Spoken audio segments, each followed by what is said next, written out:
Para hablar de todo este tema migrante, establecemos comunicación en este momento con el doctor Tonatiuh Guillén López, profesor investigador del programa universitario de estudios de desarrollo de la UNAM y excomisionado del Instituto Nacional de Migración. Tonatiuh, como siempre, un gusto saludarte. Buenas noches. Buenas noches, Paco. Igualmente, muchas gracias por invitarme. A ver, déjame de entrada preguntarte en una óptica general, ¿cómo ver estas caravanas migrantes que ya reanudaron su camino de, concretamente, Tapachula, en Chiapas, hacia el norte del país en búsqueda de lo de siempre, el sueño americano? En principio, Paco, son situaciones pues muy crudas, son personas que de las más vulnerables, que efectivamente están buscando un horizonte de vida alternativo a sus países, y lo de la caravana también hay que sumarle que son eventos organizados por personas que lo hacen, yo diría, ya de manera profesional, están ya especializados en esa organización. Pero en el fondo, Paco, son sobre todo pues estas situaciones de vulnerabilidad tan compleja. También el escenario está acompañado de una institucionalidad mexicana de refugio que tiene muy pocos recursos. La Comar hace un gran esfuerzo, pero su capacidad operativa pues no alcanza para la demanda tan alta de solicitudes de refugio que tenemos ahorita en México, y Comar pues está operativamente rebasada. Y del otro lado, Paco, también hay que darle escala al tema, y en términos cuantitativos, pues en realidad son muy pocas personas las que están en este escenario. Yo diría que no debiéramos focalizar todo nuestra comprensión de la problemática alrededor de esta experiencia, y le sumáramos otros dos eventos de mucho mayor escala. El que justo comentabas hace un rato, el que está las otras caravanas que no vemos, las que se mueven por el tráfico de personas, las que van en los trailers, en transportes de todo tipo, y las que son explotadas de manera impresionante por organizaciones de traficantes. Sobre esos traficantes y sobre esas organizaciones, creo que debiéramos tener una atención particular judicial muy clara, y que en números pues es muy superior a lo que estamos viendo en la caravana. Y además, Paco, termino el tercer evento, que es el de nosotros los mexicanos. A ver, ahí nosotros quisiera... somos los que estamos moviéndonos más que cualquiera de las otras nacionalidades. Ahí quería yo llegar contigo. A ver, primero que nada, decirte, vi tu columna en el periódico Reforma hace ya algunos días, finales de octubre, y me llamó la atención que decías que la caravana migrante es eminentemente mexicana. ¿Es así? Correcto. Si nos atenemos a los números de la estadística de la migración de Estados Unidos, la nacionalidad más importante que estamos arribando a la frontera sur, intentando el cruce irregular y también solicitando refugio, tenemos también nuestro grupo importante y lamentable de personas que están buscando refugio como alternativa de protección que no les ofrecemos en México. Esos dos componentes sumados, pues el mes pasado ya excedía las 65,000 personas o contactos, porque en realidad son contactos con la autoridad migratoria que nos regresan a todo el mundo a México, y esos 65,000 son muchas veces más que la caravana, y 2 veces más que los hondureños, que es una población muy importante, o 2 veces más que los guatemaltecos. Entonces, en realidad, el problema de migración y de refugio en los últimos meses lo convertimos en predominantemente mexicano, lo cual también tiene necesidad de una explicación, y rompe con una inercia que teníamos de más de una década de una movilidad muy reducida y estable. Y ya estamos otra vez en los viejos tiempos, a ver, avanzando entonces, otra vez a Estados Unidos. Se acabó ya la tasa cero. Ya no la comimos, Paco. Sí. ya estamos en ruta de modificación sustantiva. ¿Por qué este fenómeno? ¿Qué es lo que está moviendo a los mexicanos de nuevo a querer salir de México e irse a los Estados Unidos? Hay varios factores. El principal lo describe el calendario de cuando empezó esta movilidad. Empezamos a subir la curva entre junio, julio del año pasado, y progresivamente fue aumentando. Esa curva tiene origen principalmente en los efectos de la crisis económica, el desempleo, las consecuencias de la pandemia, y las familias pues buscaron alternativas, y entre ellas pues la tradicional y más importante que hemos tenido en nuestra relación con Estados Unidos pues ha sido esa. Oye, pero entonces ahí hay un gran factor. Sí. El segundo es que progresivamente, conforme la economía de Estados Unidos comienza a recuperarse, también se demanda fuerza de trabajo, también se demandan personas que cubran también una reestructuración fuerte que ocurrió en el empleo en Estados Unidos. Una reestructuración y demanda también. ¿Qué es lo que demandaba y comentaba ayer el presidente López Obrador en la reunión trilateral, decirles a Estados Unidos y a Canadá, oigan, a ver, no podemos negar que ustedes necesitan de nosotros y nosotros de ustedes. Dejen de rechazar migrantes que son la mano laboral de Canadá y en Estados Unidos, y por eso también importante hablar de este programa temporal de trabajo, que es lo que proponía de alguna manera también México.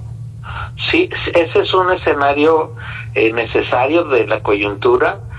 Hay que formalizar ese mercado laboral que está ocurriendo y ha ocurrido a lo largo de la historia, principalmente por el lado irregular, informal. Entonces hay que formalizar el mercado laboral y hacerlo realmente un recurso que beneficie a todos los países. Y cierro el punto, Paco, comentándote que el otro grupo de mexicanos que también está yendo, principalmente son personas procedentes de Guerrero y Michoacán. No es coincidencia, es efecto de los desplazamientos por violencia e inseguridad que tenemos en varias regiones del país, no solamente, pero son los dos principales estados.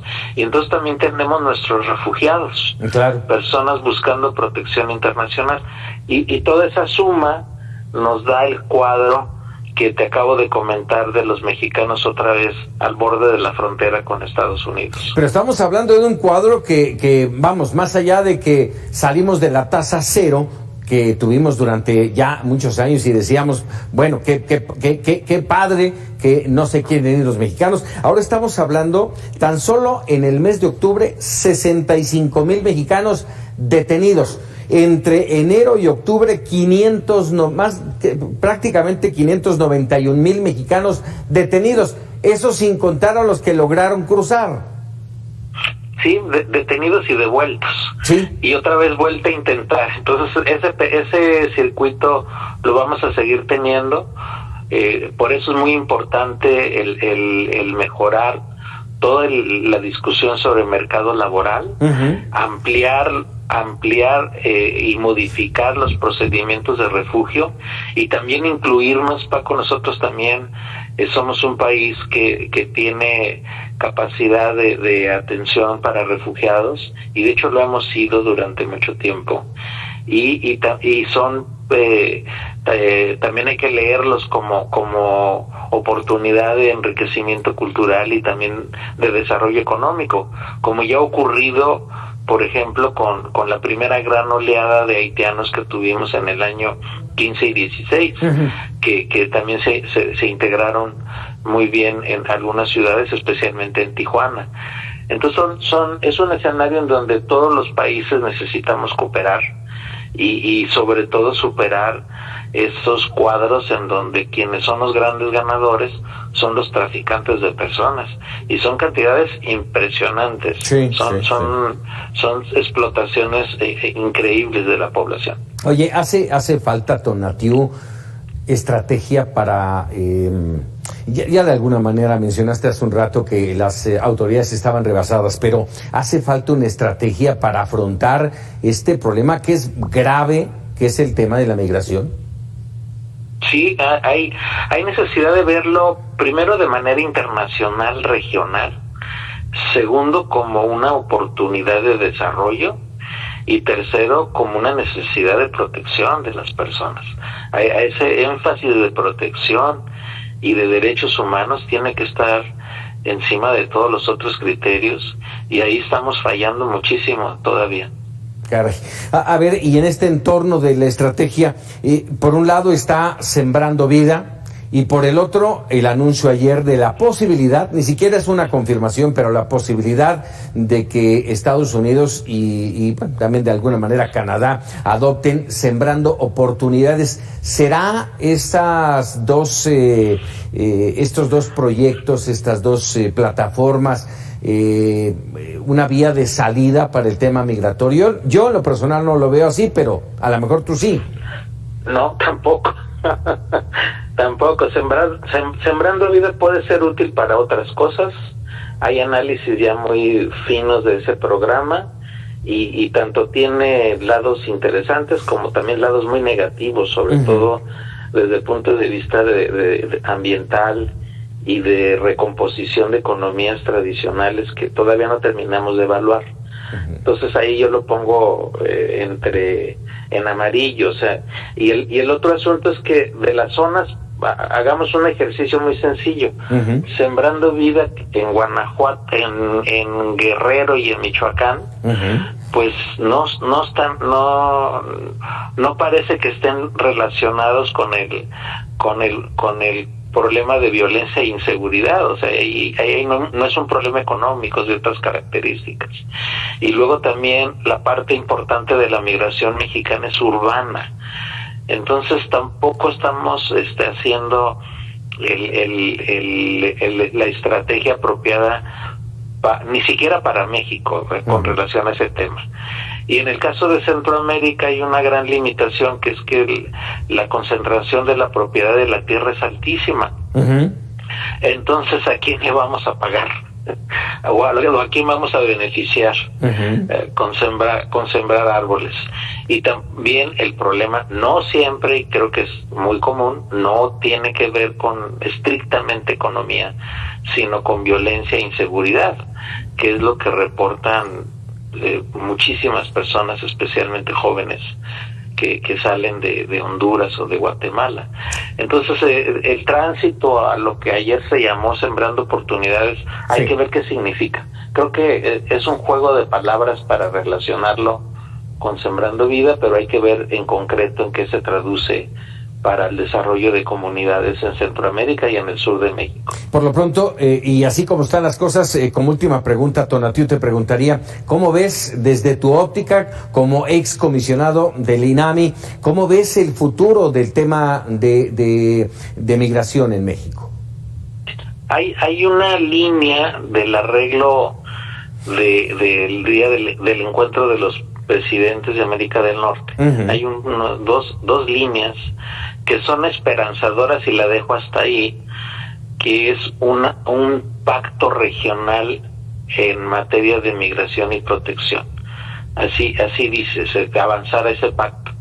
Entonces dejémoslo como línea de esperanza y base de un acuerdo regional obligado para efectivamente salir del hoyo en el que estamos, salir de entender a la migración y el refugio de una manera muy negativa. Solo estamos complicando el escenario con barreras y con obstáculos y con restricciones.